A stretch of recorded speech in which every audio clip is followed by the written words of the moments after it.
Taisez-vous. En Non mais cet homme est 2018, ahurissant. Porte-parole du gouvernement. ce que vous venez de faire, c'est super.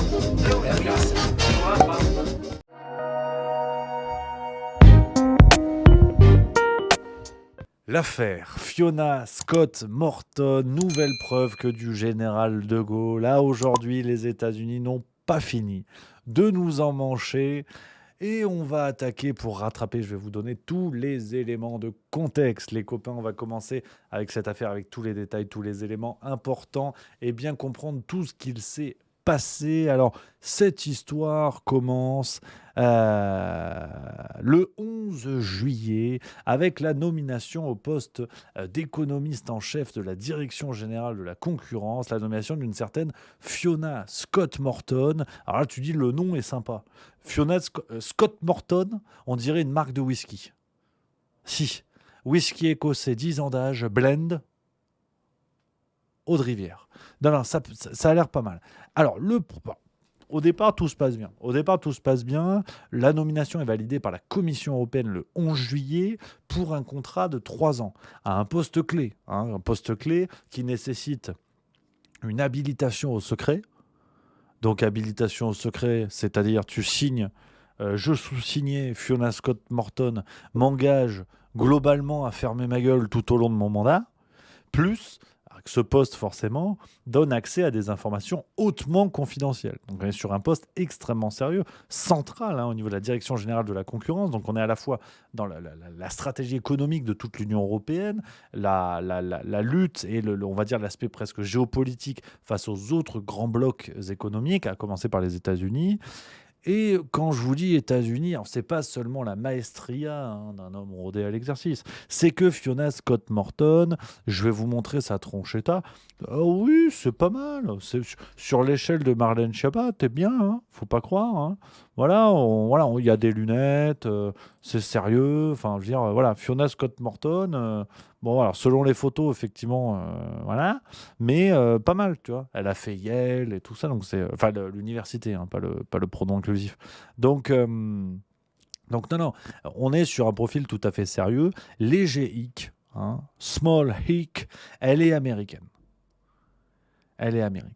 Voilà.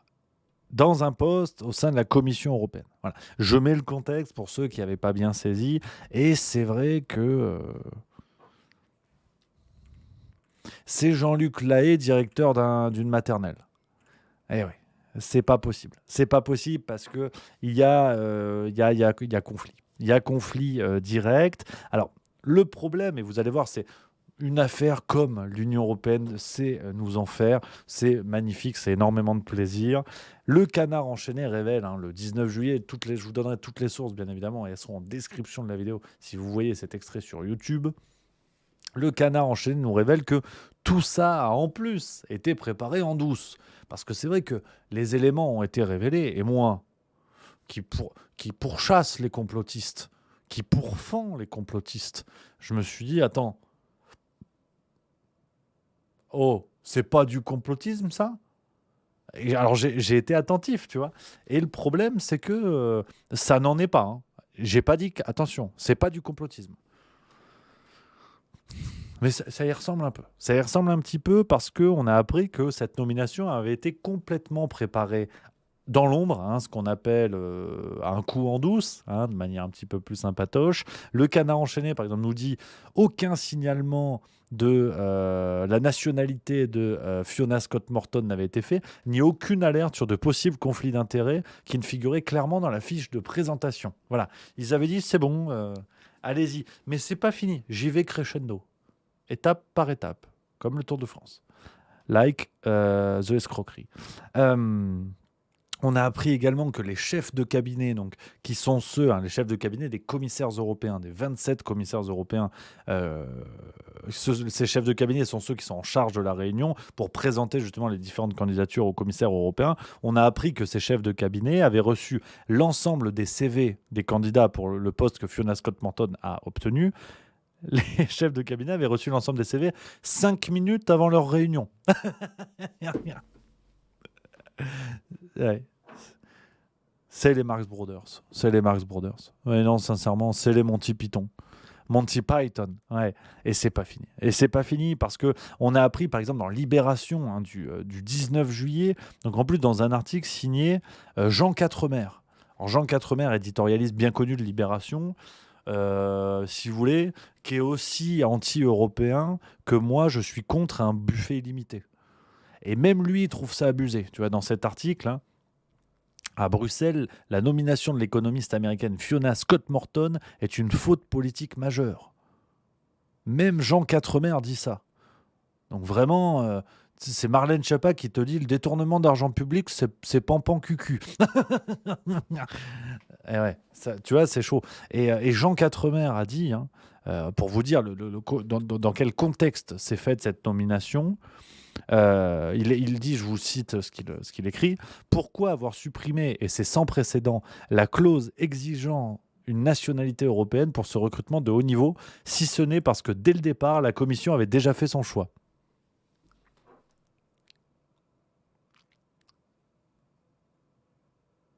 Oui, parce que en fait, alors ça paraît con comme ça, c'est sûrement du protectionnisme abscon, mais normalement, ce poste était dévoué à quelqu'un d'européen. Voilà. Mais la clause a sauté. La clause a sauté. Donc même Libération pointe du doigt les enculeries de l'Union européenne. Pour moi, ça vaut validation. Là, je veux dire, ça veut dire qu'on n'est pas loin de la vérité, quelque part. Euh, et on continue parce que tu te dis, bon, attends, humanisme et juste milieu. Moi, on m'a expliqué, Rudi Reichstadt, Noé Jacomet, ils m'ont tous expliqué que je faisais des liens hâtifs, que j'étais un guignol, machin, machin. Donc j'essaie de plus être un guignol. I'm trying to stop to be a Gerald Darmanin.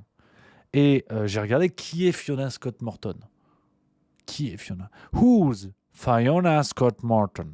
Alors, c'est une lobbyiste bien connue. C'est une lobbyiste bien connue qui a un beau petit parcours. Hein. On peut regarder sur la fiche Wikipédia.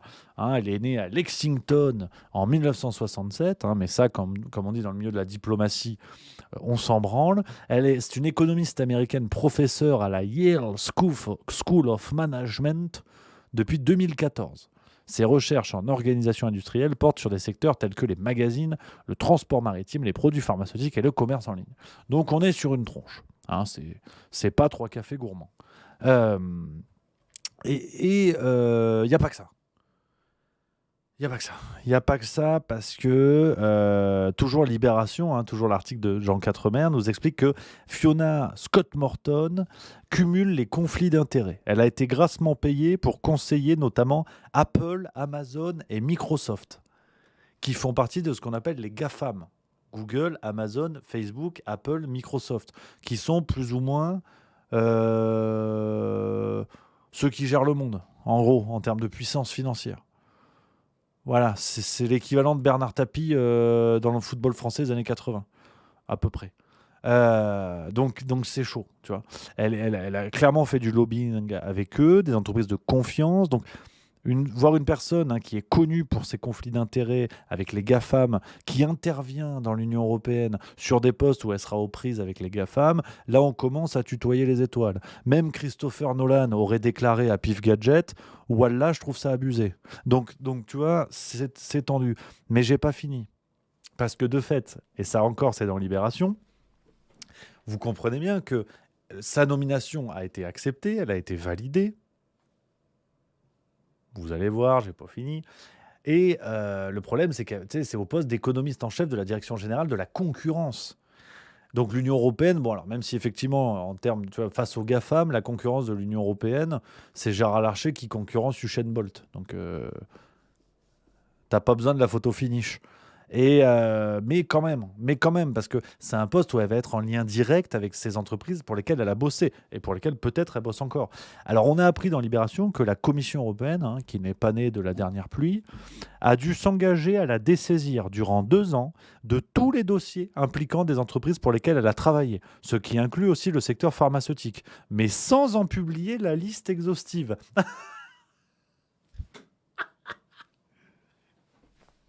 C'est pas fini! C'est pas fini! Arrête un peu de gâcher comme ça le plaisir. Arrête! Oui, voilà, donc je récapitule. C'est-à-dire que cette dame a des conflits d'intérêts avec, en gros, énormément de grosses entreprises américaines.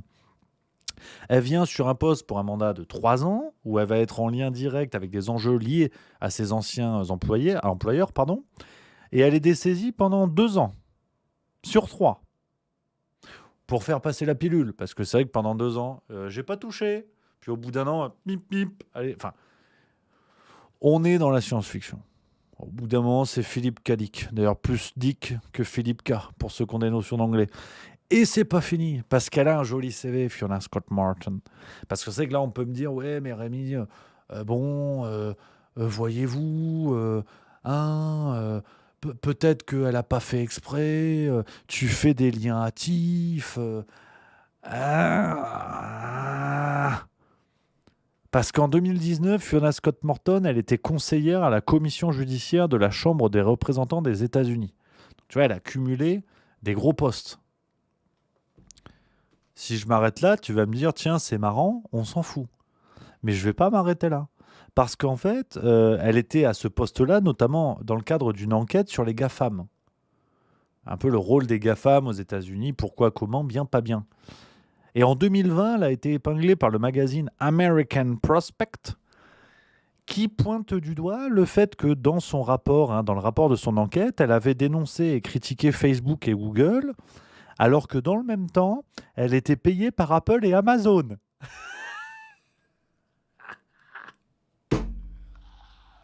Oui, oui, oui.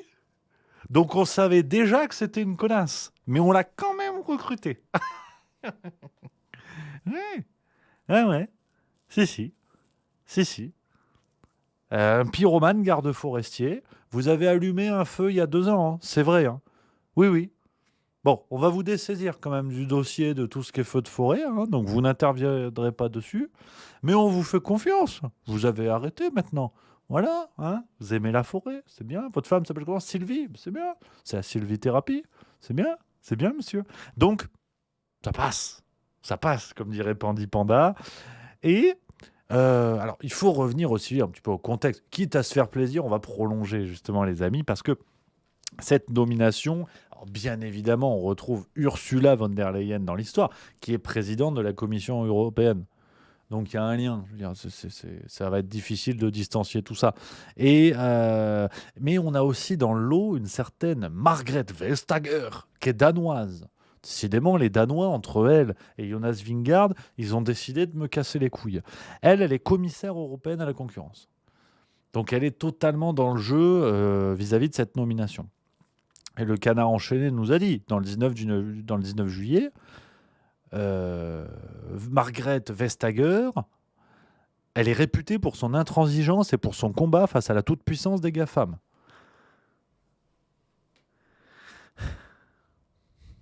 Voilà. Alors à peu près autant que Adrien Quatennens s'est engagé dans la lutte contre les violences faites aux femmes. Et alors Margrethe Vestager, ce qui est intéressant, c'est que elle a la tête ailleurs. Elle finit son mandat le 1er août pour briguer la présidence de la Banque européenne d'investissement. Elle ne va pas aller chez Pôle emploi, faut pas déconner. Donc ça ressemble un petit peu à une nomination à la hâte avant de se sauver, tu vois. Merci à Captain Fracture qui vient de subprime, merci beaucoup. Alors forcément, pour vous dire, hein, Libération trouve ça abusé, donc pour moi c'est vraiment... ça y est, c'est le drapeau rouge. Ou alors, ils sont complotistes. Et donc, chaque news va fact-checker Libération pour nous dire qu'ils sont complotistes. Enfin, bon, là, ça devient un petit peu trop évident. Et on a eu des réactions dans l'Union européenne. Ça, on peut le lire dans l'opinion du 19 juillet d'aujourd'hui. 4 groupes de parlementaires européens se sont élevés contre cette nomination. La France a demandé officiellement à la Commission de reconsidérer sa décision, traduisant la réprobation unanime de sa classe politique. Alors déjà, c'est champagne. Ils sont unanimes sur une chose, c'est que tout le monde se fait enfler terrible par l'UE. Voilà. Donc, tu vois, cette affaire est très intéressante. Et d'ailleurs, soit dit en passant, Vestager est attendu à la Banque européenne d'investissement, mais on commence à parler d'Ursula von der Leyen du côté de l'OTAN, à la tête de l'OTAN. Oui, oui. Voilà, donc on va en reparler. Là, je vous spoil voilà. Je vous tease le truc. C'est pas mal. Mais qu'est-ce qui s'est passé aujourd'hui? Qu'est-ce qui s'est passé? Et là, on va être un petit peu sérieux et on va parler d'histoire. Je vais vous surprendre. Il y a de la blague, il y a de l'histoire, il y a du pâté en croûte. Patatras. 19 juillet, Commission européenne, l'économiste américaine Fiona Scott Morton jette l'éponge. Au lendemain d'une audition houleuse au Parlement européen, la commissaire à la concurrence Margrethe Vestager a annoncé ce matin que l'américaine renonçait à venir à Bruxelles en raison des controverses politiques suscitées par sa désignation. Alors, là encore, on va me dire, oui, mais Rémi, t'es jamais content, on a eu gain de cause, les gens se sont sortis les doigts, donc elle ne sera pas nommée. Sa nomination a été rejetée. Non, non, non, non, non, non, non, non, non, non. Il faut regarder les mots qui sont très importants. Ça n'est pas la Commission européenne qui a rejeté sa nomination. Ça n'est pas les députés européens ou les commissaires européens qui ont rejeté sa nomination. Parce que c'est Fiona Scott Morton elle-même qui a dit non. La Commission européenne n'a rien fait. Et qui nous le dit Margrethe Vestager dans un tweet en anglais ce matin à 8h du matin. Je vais vous le lire. Donc là, fermez les yeux. Vous êtes dans le Sussex. Professor Fiona Scott Morton has informed me of her decision to not take up the post as Chief Competition Economist. I accept this with regret and hope that she will continue to use her extraordinary skill set. Et voilà. Margrethe Vestager, ça l'a fait chier en fait. Elle a dit, elle l'accepte avec regret. Mais qu'on soit bien d'accord, c'est bien Fiona Scott Morton qui a refusé. Sinon, la Commission européenne n'aurait pas reculé. Rappelez-vous que le Parlement européen, enfin l'Union européenne plus largement, était touché par un immense scandale de corruption avec le Qatargate. On retrouve du pognon dans des sacs de sport chez une députée européenne. Sanctions, bubule. Sanctions, bubule. Donc, on va commencer à être extrêmement sérieux sur cette affaire-là. Je fais les blagues, mais je voulais quand même vous faire passer un message, une grande tendance sur ce que veut dire cette affaire au-delà en fait du contexte. Tout à l'heure, je vous parlais du général de Gaulle et justement, on va y venir. Parce que sur l'ingérence, on a compris. Je ne vais pas faire 3 heures là-dessus. Tout le monde aura remarqué que c'est une preuve claire et nette de l'ingérence américaine qui considère l'Union européenne comme sa prostituée à bas coût, et je ne parle pas de la ville, et qui n'hésite plus en fait à faire des pieds de nez, bien aidée par ces têtes dominantes de l'Union européenne, et en l'occurrence de la Commission européenne, qui savonne la planche des pays européens avec le sourire. Avec le sourire. Donc, c'est absolument ahurissant de voir ça, de le faire de manière claire, nette et précise, où l'Union européenne assume définitivement être le sous-fifre des Américains, des États-Unis, et soumettre les pays dont l'Union européenne a récupéré la souveraineté pour mieux les soumettre vis-à-vis des États-Unis. Et si je vous dis ça, c'est qu'en plus, mais c'est là où le cadre même de cette nomination qui, comme je vous l'expliquais, ne s'est pas faite dans un contexte obscur par hasard, c'est clair et assumé, c'est qu'en plus, tout ça se fait dans un contexte de guerre économique. Ceux qui pensent encore que les États-Unis sont nos super copains, l'oncle Sam avec qui on mange des hamburgers au barbecue, se le rangent profondément dans le rectum. Car récemment, il y a 3-4 mois, un peu plus, les Américains, et par l'intermédiaire de Joe Biden, et Trump en l'occurrence est sur la même ligne, le America's First n'a pas changé d'un sucre, c'était l'Inflation Reduction Act, avec, rappelez-vous, ces lois américaines terribles pour l'industrie automobile européenne, qui visaient à favoriser sur le plan fiscal et sur le plan économique les entreprises, les constructeurs automobiles qui produiraient aux États-Unis avec des facilités d'accès au marché américain, etc. Tout ça aux dépens du partenaires européens. Donc les Américains, que ce soit les républicains ou les démocrates, défendront toujours leurs intérêts avant l'intérêt du reste du monde. Donc on est dans un contexte de guerre économique avec les États-Unis. Et on voit ça. Donc c'est un message clair et finalement qui nous pousse à regarder dans l'histoire de France. Alors, c'est un lien extrêmement hâtif. Je ne vais pas vous faire un cours d'histoire aujourd'hui, déjà parce que je ne suis pas historien, mais c'est juste pour ce clin d'œil. Et je vous invite bien évidemment à regarder de votre côté pour creuser cette question-là qui est vraiment passionnante, les amis. La question de l'Amgot. Au lendemain de la Seconde Guerre mondiale, qu'est-ce que c'est que cette histoire? Et j'ai pris une source, vous allez voir, hein. C'est Jamy de C'est pas sorcier. Donc je me protège derrière mes sources parce que si Jamy est complotiste, on est foutu. Regardez en 1 minute environ ce qu'est cette histoire d'Amgot. Les Américains ont un plan. Mettre en place un gouvernement militaire allié du territoire occupé, l'Amgot. Ce gouvernement militaire prévoit d'abolir toute souveraineté sur le territoire français, y compris le droit de battre monnaie. Les Américains émettent alors des billets de banque fabriqués aux États-Unis. Ils sont destinés à remplacer les billets français. Ce sont les billets drapeaux. Après le joug allemand, voilà maintenant la France à 2 doigts de passer sous contrôle américain. Un militaire français va se dresser contre ce plan. Vous avez deviné, le général de Gaulle, fraîchement... Donc vous avez vu, je vous mets le lien, les amis, de ce petit documentaire de 7 minutes, si vous voulez le regarder. Parce que pourquoi je vous parle de ça? Bien sûr, il faudrait prendre le temps d'expliquer, parce que là, je vais vite en besogne, du général de Gaulle à la nomination de Fiona Scott Morton. Effectivement, il y a un énorme gap qui mériterait réflexion et tout ça. Mais pour vous donner le fond de mon idée, c'est que concrètement, ce qu'il s'est passé avec cette nomination, et de manière symbolique, mais claire, les États-Unis n'ont pas changé leur fusil d'épaule. Ils ont toujours eu, et c'était l'idée de l'Amgot, de faire de la France une sorte de colonie, clairement une colonie américaine, sous le joug américain, sous domination américaine. Les Américains ont toujours suivi ce plan-là. Et aujourd'hui, l'Union européenne, de par son comportement, de par son fonctionnement, de par ses origines, il faut aller voir par exemple le travail d'un Jean Monnet, le travail d'un Schuman, leur lien avec les Américains. Il faut bien voir que ce plan-là, ce plan géopolitique-là, est resté le même. On a changé le décor, on a changé le décorum, on a changé des choses comme ça. Mais c'est clair, et net. Donc, il faut se rappeler, pardon, c'est une phrase restée célèbre, hein, mais ce que disait le général de Gaulle au sujet même du débarquement. Imaginez quelqu'un qui dirait ça aujourd'hui en France. Mais le général de Gaulle, ce qu'il disait à perfide, le débarquement du 6 juin, ça a été l'affaire des Anglo-Saxons, d'où la France a été exclue.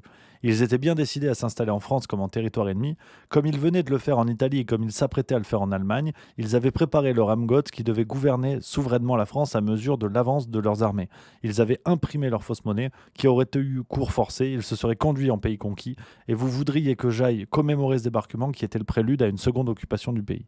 Donc, c'est dans les mémoires de guerre du général, du général, ou alors c'est perfide qui le dit. Je ne veux plus vous dire de bêtises. Donc, aujourd'hui, ce qui se passe finalement a du sens. Sur un temps long, ça a du sens. Et en tout cas, on peut trouver une grille de lecture qui s'explique. Et en fait, c'est un conseil de lecture. J'en ai lu beaucoup de passages, beaucoup d'extraits, mais je veux le trouver. Et pour ça, je vais à la librairie après. C'est le livre L'ami américain d'Éric Branca, ou Bronca. Je ne veux pas vous dire de bêtises. Pas salir le nom, parce que là, attention, c'est un super livre. Éric Branca, c'est ça, Éric Branca. Un livre qui raconte justement tout ça. Donc, petit conseil de lecture, les amis, si vous voulez comprendre un petit peu les ambitions américaines au lendemain de la Seconde Guerre mondiale par rapport à la France, à leur volonté de domination de la France, et ce pourquoi aujourd'hui l'Union européenne est d'une certaine manière une réussite pour les États-Unis, et cette nomination de Fiona Scott Morton en témoigne. C'est ce livre, L'ami américain d'Éric Branca. Les copains, voilà, ce conseil de lecture pour finir cette séquence, pour finir cette vidéo sur l'affaire Fiona Scott Morton. On n'a pas fini d'en parler.